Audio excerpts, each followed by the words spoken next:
ಅಕ್ರಮ ಜಾನುವಾರು ಸಾಗಾಟ ಪ್ರಕರಣ, ಇಬ್ಬರ ಬಂಧನ.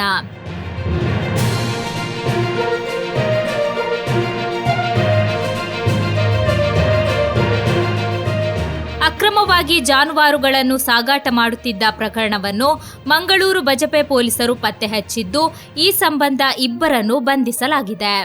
ಮಾರ್ಚ್ 18ರಂದು ಬೆಳಗಿನ ಜಾವ ಸುಮಾರು 4:45ರ ಸುಮಾರಿಗೆ ಬಡಗ ಎಡಪದವು ಗ್ರಾಮದ ಸಸ್ತಾವು ಪ್ರದೇಶದಲ್ಲಿ ಫಾರ್ಚುನರ್ ಕಾರಿನಲ್ಲಿ 4 ದನಗಳನ್ನು ಕಾಲು ಕಟ್ಟಿ ಹಿಂಸಾತ್ಮಕವಾಗಿ ಸಾಗಾಟ ಮಾಡುತ್ತಿರುವ ಬಗ್ಗೆ ಪೊಲೀಸರಿಗೆ ಮಾಹಿತಿ ದೊರಕಿತ್ತು. ತಕ್ಷಣ ಕಾರ್ಯಪ್ರವೃತ್ತರಾದ ಪೊಲೀಸರು ದಾಳಿ ನಡೆಸಿ ವಾಹನವನ್ನು ವಶಕ್ಕೆ ಪಡೆದರು. ಎಸಿಪಿ ಶ್ರೀಕಾಂತ್ ಹಾಗೂ ಪಿಐ ಬಾಲಕೃಷ್ಣನ್ ಅವರ ಮಾರ್ಗದರ್ಶನದಲ್ಲಿ ಪಿಎಸ್ಐ ಲತಾ ಮತ್ತು ಅವರ ತಂಡ ಈ ಕಾರ್ಯಾಚರಣೆಯನ್ನು ಯಶಸ್ವಿಯಾಗಿ ನಡೆಸಿದರು.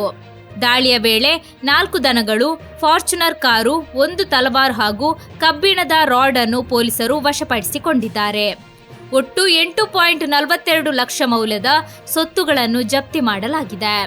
ಈ ಪ್ರಕರಣಕ್ಕೆ ಸಂಬಂಧಿಸಿದಂತೆ ನಿಸಾರ್ ಮತ್ತು ಮೊಹಮ್ಮದ್ ಜಮಾಲುದ್ದೀನ್ ಅವರನ್ನು ಬಂಧಿಸಿ ನ್ಯಾಯಾಲಯಕ್ಕೆ ಹಾಜರುಪಡಿಸಲಾಗಿದೆ.